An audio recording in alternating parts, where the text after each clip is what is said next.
David Azerrad, wonderful to have you on American Thought Leaders. Thank you for having me. So, you have a whole range of things that you talk about, which I am absolutely fascinated with. But let's talk about the distinction between libertarianism and conservatism, something that you kind of outlined pretty well in the past for the benefit of our audiences. I see a problem in America on the right, and the simplest way to put it would be the following way. We American conservatives live like Tocquevillians, but we tend to talk and think like Randians. Okay.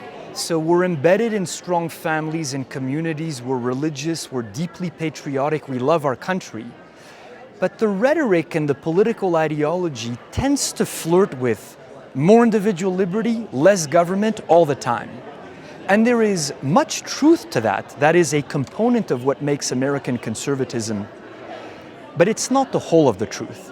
And you could see it, for example, on all immigration questions, where if the point of life is to maximize individual liberty, then borders are a government hindrance to the free movement of people, and we should get rid of them. That's why all libertarians must be open borders at the end of the day, because they can't justify borders on their own principles. Whereas as a conservative, my primary attachment is to the nation, and as President Trump has said time and time again, you either have a country or you don't, you either have borders or you don't. So both conservatives and libertarians recognize the importance of individual liberty. The issue really is, what else do you bring to bear on political deliberations? Libertarians tend to leave it at that, and I think conservatives have a richer understanding of the need to think about the strength of community, of nations, to have a future orientation, to think about posterity, and that it ends up being a balancing act rather than the simplistic application of a principle to any and all cases. Oh, that's absolutely fascinating. So basically, I'd say conservatives can have a more sort of shared philosophy or faith or something like this, whereas libertarians are very much my own way, right? Yeah, I'd say the beginning of wisdom for conservatism is to ask yourself, where do individuals come from? Where do rights-bearing, entrepreneurial, law-abiding, God-fearing, patriotic individuals come from? The libertarian answer ends up being, well, they arise spontaneously because order is spontaneous. That's foolish. They come from families, which in turn belong to religious communities, which in turn are embedded in neighborhoods, and which ultimately are part of nations. So to me, conservatism is, of course, there's individual liberty, but it's also about recognizing the primary importance of embeddedness and rootedness, ties to others and attachment to a place. Conservatism is about liberty, but it's also about solidarity. And I think we all get this on the right, but for some reason we tend not to speak like this. So I don't think what I'm saying is radical. It's more an attempt to do justice rhetorically to what I see with my own eyes on the right in America. So, to my eye, and I think to many people's eye, the concept of being what it means to be conservative or Republican, the Republican Party and so forth in America has I should say, these are two very different things. Right. I mean, on a good day, the Republican Party is an imperfect vehicle to advance conservative ideas. Okay. And on a bad day, I won't finish the sentence. Okay. Well, no, but there's a lot of soul searching. That's one way to put it. That's happening within the Republican Party right now about what is it going to be in the future? How is it going to meet? How is it going to speak to its constituents, and so forth? Conservatism is being remade. There's this National Conservatism Conference coming up soon. So can you give us an outline of really where is it coming from and where is it heading to in your view? I think that the election of Donald Trump has led to a long overdue conversation on the right about what it is that we stand for and who our main constituency is.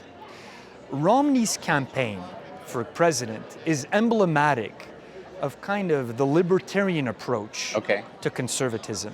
You may remember the Republican National Convention where he got the nomination was basically a Randian celebration of entrepreneurship. Okay.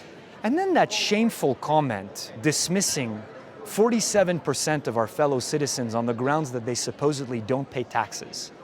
This is kind of the approach of thinking of Americans as either makers or takers. Okay. It's the fetishization of markets at the expense of everything else. That message doesn't connect with the base. I think what Trump understands is something that Reagan understood, is that we have to be the party of the middle class and the working class.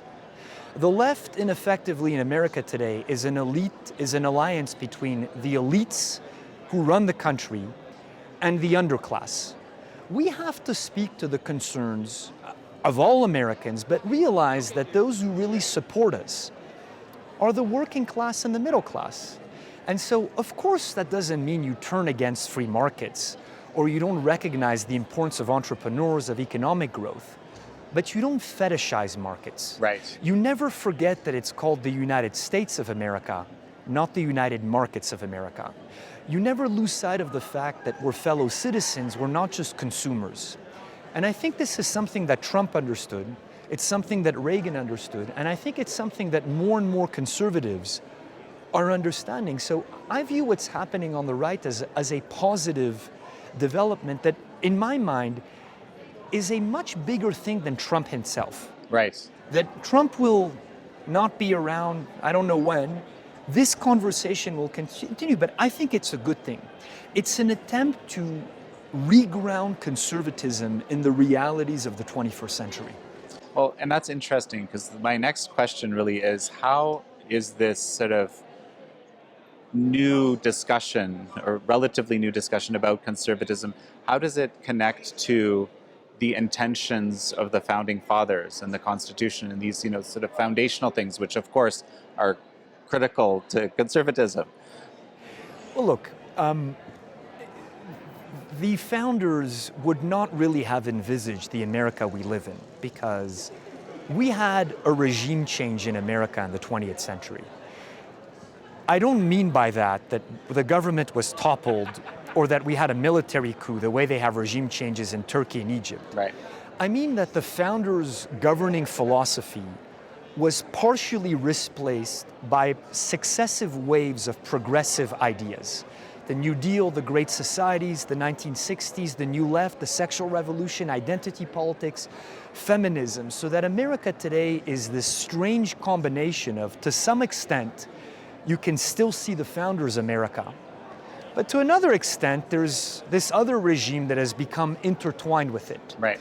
So what I'm big on is not allowing the libertarian wing of the right to claim the mantle of the founders. Right.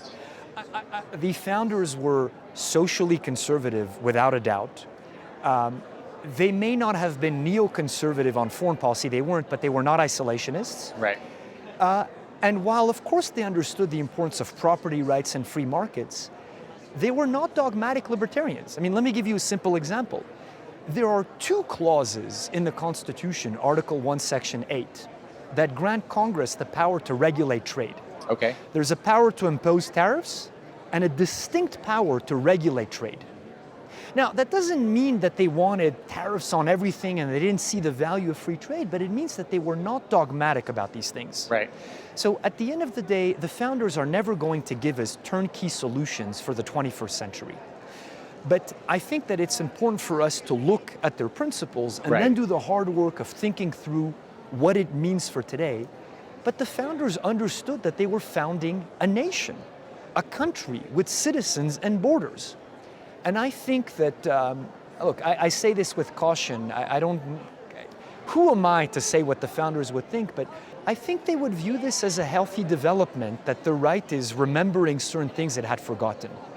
Very interesting. So you mentioned identity politics, and I know that this is something that is important to you, and it's very important to me, and how it's kind of shaping the political discourse, even basic communication between people. How does identity politics fit into a vision for new conservatism? I view it as a cancer on the country and one of the central threats that a robust, serious conservatism must address. Now, I want to be clear that in condemning identity politics, I do not condemn the concern to secure the civil rights of all American citizens, regardless of their race, skin color, ethnicity, religion, sex, sexual orientation, you name it. Right. That's not identity politics. That's what the identitarians would like you to believe. Okay. They set up this false dichotomy. Either you feel solidarity for fellow Americans who don't look like you, in which case you're doing identity politics, which is being aggrieved, condemning America, and demanding not equality under the law, but special treatment, or they say, you're a racist who's indifferent to the well-being of your fellow citizens. I reject that. I think that as an American, I have a sense of concern for the well-being of all my fellow Americans, but I want equal rights under equal laws. I do not think that America is fundamentally and irredeemably racist, sexist, and unjust. And I want all of us to remember the common ties of civic friendship that should bind us. So yes, we come in a variety of skin color, all the diversity they praise, but are we not all Americans? We need to emphasize the commonalities. And what worries me about identity politics is you basically take the natural tribal side of human beings, who we are not inclined by nature to get along with people who don't look like us, who don't share our religion, and you say, you know what? Do more of it. Right. We're throwing fuel on the fire. That's It's exactly what I insanity. was thinking. Yeah. Of course, people are allowed to have their identities. If the Nicaraguans want to live in a Nicaraguan neighborhood, it's a free country, they're allowed to do so. But in the public square, we need to be hammering away at the idea of we're all Americans. Emphasize the American part, and when you speak of hyphenated Americans. Strong ties of civic friendship. Because at the end of the day, identity politics is incompatible with the idea of a nation. It basically makes your nation unlovable because it says, how could you be proud to be an American? It's racist. And then it says your primary allegiance is to the subnational group that you belong to. It's basically asking to transform America into Yugoslavia. And that's insanity.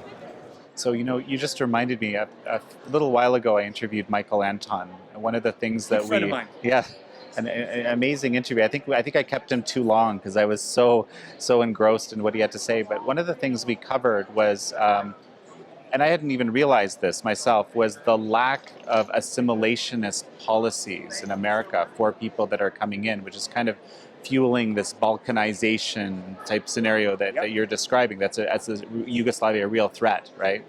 Can you tell me a little bit more about how that came to be? Because at one point, that was the assimilationist policies were the heart of how the nation was being developed with all immigrants, right? So as I see it, assimilation is inevitable. You have no choice but to assimilate. The question is, what are you assimilating into? There was a time when the people who ran this country loved it, were proud of its past, proud of its institutions, and had the self-confidence to demand that immigrants assimilate into Americanism. Right. Because the ruling class today no longer likes this country, is ashamed of it, has embraced identity politics, they're still preaching assimilation, but into aggrievement, into thinking of yourself as a victim, into telling you, you don't want to assimilate into mainstream American culture. It's, as Henry Miller once called it, the air-conditioned nightmare. It's a soulless orgy of consumerism. It's a bunch of rubes who cling to their guns and their religion. You should maintain your own culture, but learn to think of yourself as a victim. So there's a little anecdote that I love to share. In 1977, under the Nixon administration, we create the racial pentagon that classifies American according to these invented categories of African American, Caucasian, Hispanic, so on and so forth. Right. Indians from the subcontinent are classified as whites. Okay. 5 years later, they successfully petitioned the Reagan administration to be reclassified as Asians. Okay. Why? Because they wanted Small Business Administration preferential loans for small businesses. I see. The regime taught them that in America, the benefits come from thinking of yourself as a minority, from not assimilating into the majority. the legal incentives to not assimilating in the old sense of the term are enormous. You'll get into school, you'll get a job. We have created a regime that promotes assimilation into identity politics. And that's very dangerous because you can't have large-scale immigration, which is what we have since 1965, with a regime that creates incentives for balkanization, which is also what we have. So this combination of large-scale immigration and identity politics, look, you just can't have a country with that. Impossible. It's a lot to digest here, but very, very, very strong words. Thank you so much for taking the time. The pleasure was all mine. Thank you.